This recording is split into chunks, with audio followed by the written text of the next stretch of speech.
abordar agora a parte 3, com algumas situações específicas sobre a primeira lei da termodinâmica. Então, nessa aula, eu vou falar sobre a capacidade calorífica dos gases e vou considerar as substâncias que se expandem quando são aquecidas. Então, temos a seguinte situação. Um determinado gás, ele será aquecido até atingir uma determinada temperatura. Então, você vai aquecer um gás até uma determinada temperatura. São possíveis dois processos, um isobárico ou um volumétrico. Então, esse aquecimento pode ocorrer por meio de um processo isobárico ou por meio de um processo isovolumétrico. Pergunta: em qual processo a quantidade de calor fornecida ao gás será maior? Então, tanto no processo isobárico quanto isovolumétrico, o gás receberá calor, de acordo com essa situação. A pergunta é a seguinte: em qual processo a quantidade de calor fornecida ao gás será maior? No processo isobárico ou no processo isovolumétrico? Vamos analisar a situação utilizando a primeira lei da termodinâmica.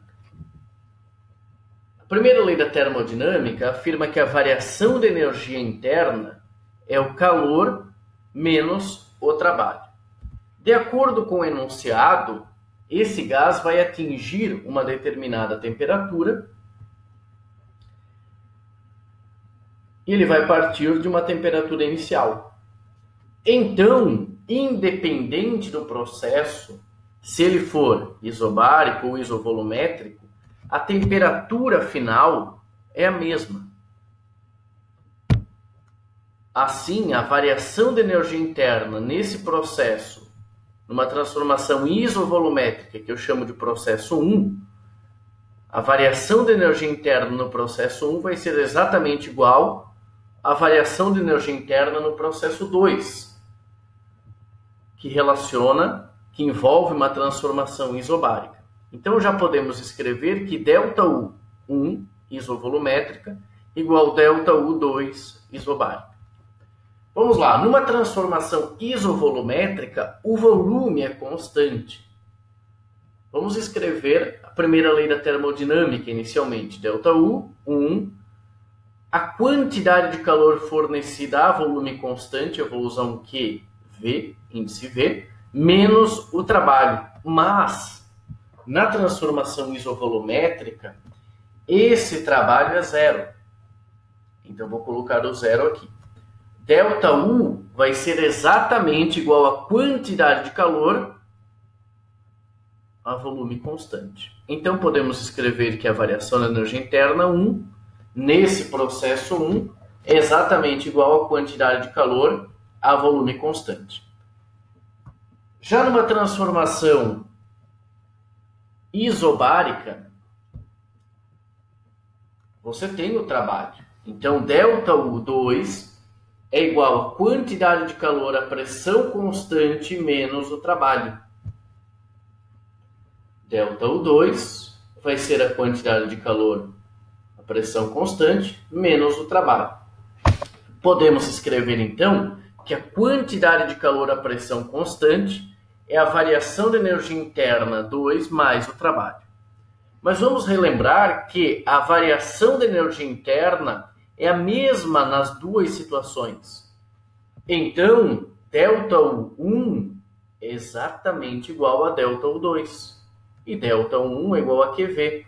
O que eu vou fazer agora é substituir aqui, nesse termo aqui, ΔU2 por ΔU1, que é a mesma coisa que QV.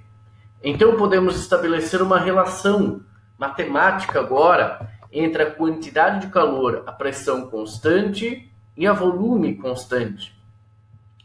Temos que a quantidade de calor, a pressão constante, é igual a quantidade de calor a volume constante mais o trabalho. Ou seja, a quantidade de calor que eu gasto será maior a pressão constante. Por quê? Porque a energia fornecida ela vai ser utilizada também para realizar trabalho. Podemos pensar então dessa forma.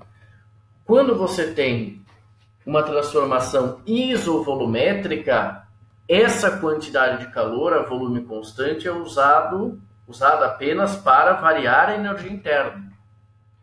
Quando você tem uma transformação isobárica, essa quantidade de calor ela vai alterar a temperatura, mas também vai realizar trabalho. Então a resposta à nossa pergunta, em qual processo a quantidade de calor fornecida ao gás será maior? Quando você tem uma transformação isobárica. Você precisa de maior quantidade de calor se comparado com uma transformação isovolumétrica. Então, quando falamos em quantidade de calor, nós temos que analisar se a transformação ela é realizada a volume constante ou se ela é realizada a pressão constante. Eu vou analisar aqui a transformação isovolumétrica. Então, nós já vimos que ΔU igual a QV menos trabalho.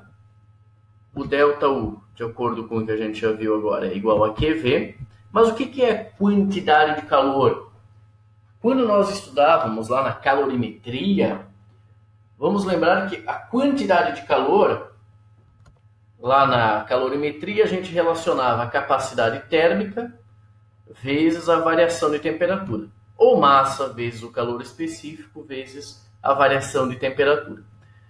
Eu vou utilizar esse C maiúsculo, eu vou chamar isso de capacidade calorífica. Capacidade calorífica.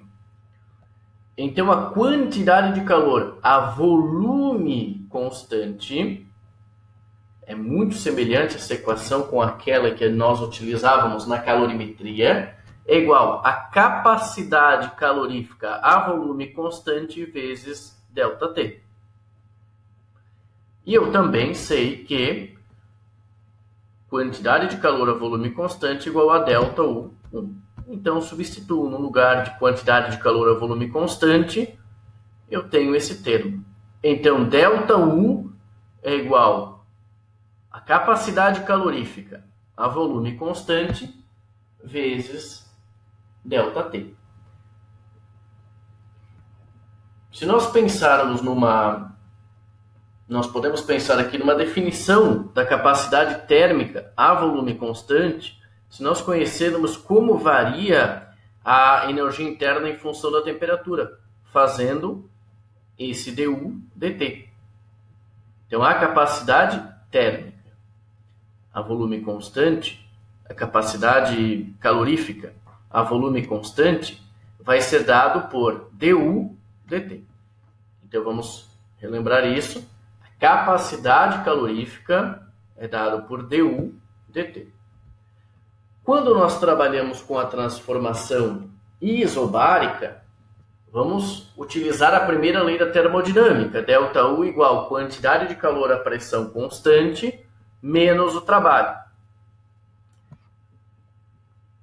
Utilizando o mesmo raciocínio da calorimetria, a quantidade de calor a pressão constante vai ser a capacidade calorífica a pressão constante vezes ΔT. Aí vamos relembrar uma coisa importante, que quantidade de calor a pressão constante é igual a ΔU mais o trabalho. No lugar da quantidade de calor a pressão constante, eu escrevo CP ΔT igual a dU mais trabalho. Se eu pegar um elemento, uma variação de temperatura infinitesimal, pensando também num trabalho infinitesimal, eu posso escrever essa relação da seguinte forma: CP vezes dt igual a du mais p dv. Então, a gente vai fazer aqui equação que relaciona a capacidade calorífica à pressão constante dt igual du mais PDV. Por quê? Porque o trabalho é dado por PDV, conforme já vimos em vídeos anteriores. Mas, observem que eu posso isolar esse du. Se eu escrever o du, eu posso escrever o du como sendo CV vezes dt. E eu vou substituir, então, esse du, no lugar desse du, eu vou colocar CV dt. Eu tenho agora, então, CP dt é igual a CV dt mais P dV. Qual é o objetivo agora? Relacionar a capacidade calorífica, a pressão constante, com a capacidade calorífica, volume constante. Estabelecer uma relação entre elas. Se eu sei a capacidade calorífica, pressão constante, teria como eu calcular a capacidade calorífica, volume constante? Vamos então lembrar novamente da lei geral dos gases perfeitos, PV igual a nRT. Se eu pegar um elemento infinitesimal, eu posso escrever essa equação da seguinte forma: dP vezes V mais PdV igual a nR dt. Então, essa equação, eu posso também, pensando num elemento aqui infinitesimal, eu posso escrever dPV mais PdV igual a nR dt. Como a transformação é isobárica, dP é zero. E aí, no lugar de PdV, eu posso escrever nR dt. Então, no lugar dessa equação aqui em cima, no lugar de PDV, eu vou escrever nR dt. E aí nós substituímos e vamos obter CP dt igual a CV dt mais nR dt. Então, mais o nR dt. dt, dt e dt. Você cancela, você corta aqui, né? Você vai excluir aqui e você vai obter CP é igual a CV mais nR. Então, a capacidade calorífica, a pressão constante, ela é maior do que a capacidade calorífica a volume constante por um termo mais nR. E isso está de acordo com o que falamos inicialmente. Eu preciso de maior quantidade de calor para esquentar um gás a pressão constante do que para esquentar um gás a volume constante. Isso implica que a capacidade calorífica de um gás a pressão constante ela é maior do que a capacidade calorífica de um gás a volume constante.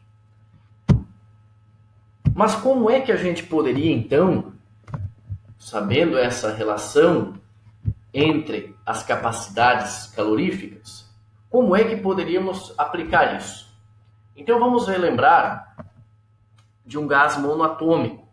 Quando nós estudamos a teoria cinética dos gases, eu abordei um gás monoatômico e deduzimos inclusive a energia interna, que era por 3 meios de nRT. Exemplos de gases monoatômicos: hélio, neônio, argônio, criptônio, xenônio. Então você tem todos esses gases aqui, eles são gases monoatômicos. A energia interna, nós sabemos que ela é uma função da temperatura. Ela é dada por 3 meios de nRT. Analisando esse slide, voltei um pouco aqui, nós temos uma definição para a capacidade calorífica volume constante. É dada por du sobre dt. Então, capacidade calorífica volume constante, du por dt, fazendo a derivada aqui, nós temos que a capacidade calorífica volume constante é igual a 3 meios de nR. Utilizando essa relação entre CP e CV, se o CV é 3 meios de nR mais nR, eu tenho então que o CP, para um gás monoatômico, é 5 meios de nR. Observem que aqui eu só tenho um número de mols. Então, se eu tenho um mol de hélio, mas se eu tenho um mol de argônio, a capacidade calorífica, volume constante e a pressão constante, elas são iguais tanto para o hidrogênio quanto para o argônio, por exemplo. Outra análise muito importante é a capacidade calorífica molar. Então, nós temos aqui a capacidade calorífica do gás a volume constante e a pressão constante. E nós vamos definir a capacidade calorífica molar, que é a capacidade calorífica dividido pelo número de mols.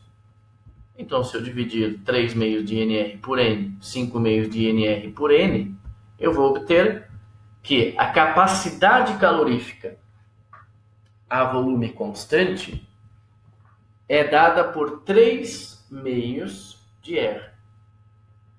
A capacidade calorífica molar. E a capacidade calorífica molar a pressão constante é 5 meios de R. Diminuindo o Cp menos Cv, eu tenho R. Posso relacionar, então, que a capacidade calorífica molar a pressão constante menos a capacidade calorífica molar a volume constante é igual a R. Agora, o que acontece se eu dividir a capacidade calorífica molar por R? Eu tenho... Se eu pegar a capacidade calorífica molar e dividir por R, eu vou ter 3 meios de R sobre R, 1,5.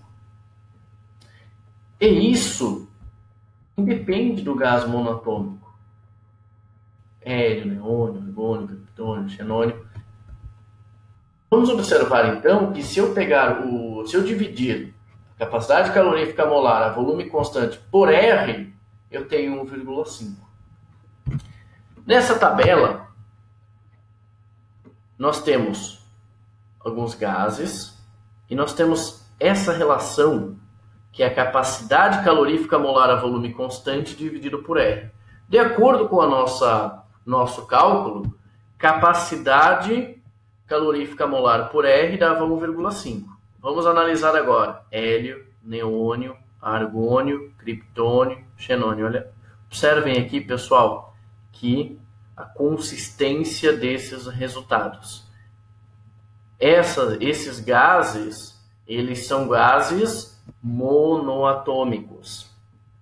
E para esses gases monoatômicos, a capacidade calorífica molar a volume constante por R é aproximadamente igual a 1,5. Nós podemos observar aqui a consistência desse resultado. Então, quando nós falamos lá na teoria cinética dos gases, e quando a gente analisa os resultados experimentais, nós percebemos uma grande consistência com os resultados experimentais. Entretanto, os cálculos que eu apresentei agora valem para um gás monoatômico. Mas, quando nós analisamos nitrogênio, hidrogênio, oxigênio e o CO, que são gases diatômicos, esse valor fica bem maior do que 1,5, 2,5, 2,46, 2,52, 2,49. Obviamente, isso está numa determinada temperatura. E quando nós analisamos CO2, NO2, H2S, esse valor fica ainda maior. Por que isso acontece? Existe um teorema que nós falamos nas aulas passadas, lá na teoria cinética dos gases, que é o teorema da equipartição de energia.